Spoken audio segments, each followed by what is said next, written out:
Hey, what's going on guys? John here, and today I wanted to do a video review for the TESmart KVM switch. So in this video I'll kind of go through, just give you a little bit of a demo and an idea of how this works, and I'll show you exactly how to connect everything here. I do actually have some slight incompatibilities with my setup here. I just wanted to be upfront about that before I go into the video, but I will show you how this all connects and how everything works. I'm going to go through everything this came with and just give you a full idea of what to expect.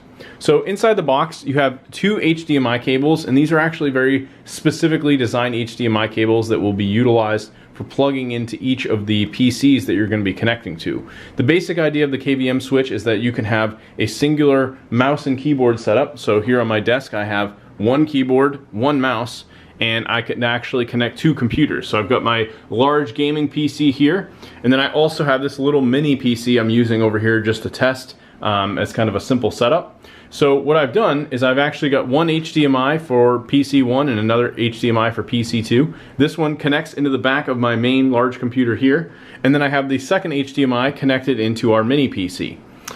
We have the mouse and keyboard connected in the back in these specific ports. I'm going to actually turn this around. Might be a little bit tough here with some of the wires, but basically we have the output port. So this HDMI port here is going to connect into the monitor, and this is the main monitor that we're using. We now have two ports specifically for mouse and keyboard. You also have a USB 2.0 port as well that you could use for additional things like maybe a thumb drive or external hard drive, things like that. I have, for example, a external hard drive up here. I could connect this into the KVM switch and use that seamlessly across both computers. I now have USB 2.0, and this is basically a specific peripheral port type that essentially a USB 1 that would normally be used for printers, things like that, but you'll need this connection on both PCs in order to connect the mouse and keyboard connectivity. You also have your power cable and pretty standard length on that, but I was able to hook all this up. Now unfortunately I don't have the USB 1 on my mini PC, so I wasn't able to do like a full demo of this, but the basic idea is that I'm able to hit this select button here in the front, and you can simply switch between each of the inputs. So right now we're on 2. I have 2 displayed. I could switch over to 1, and then that would display on this PC. We're currently in pass-through mode, so this provides better compatibility with keyboards and mouse. And then you also have an IR input right down here so that you can use the included remote control. Now the remote control is very simple. It has inputs for 1, 2, 3, and 4. The TESmart company does make some variations of KVM switches that will have the compatibility for up to 4 connections, 4 PCs off of 1 mouse and keyboard. So the remote's the same on all of the models. So in this case I'd be ignoring 3 and 4. And then you have the M and P buttons, which I believe are some additional options you can utilize.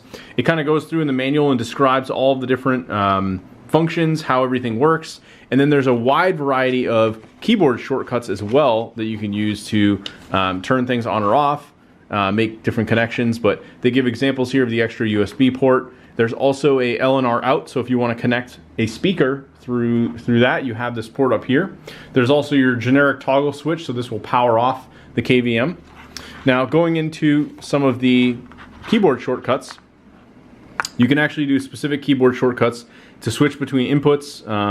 You can have like automatic rotations, auto switching. They have a fast switching mode. You can turn some of those things on or off, the pass-through modes with the keyboard and mouse, which will affect compatibility. And you also have the ability to change the hotkey combinations as well if you want to configure it yourself. In terms of the remote, I was just double checking, but they do give a list of some of the compatible brands that they've worked with, and all of the products are basically warranted for up to a year. So overall, this is a nice little switch. It's not super big in terms of just taking up desk space. This is easily something, if I wanted to, I could fit it like up here under my main monitor, and I'd be able to utilize this fairly well. Again, make sure you have the correct compatibility in terms of having the USB-A on any PCs that you're going to be connecting, otherwise your mouse and keyboard will not work. And then you will need one additional HDMI cable to connect to your monitor, but otherwise they include the other 2 cables that will connect to each PC. So other than that, pretty straightforward switch, really nice product, and hopefully you guys found the video review helpful. Thanks for watching.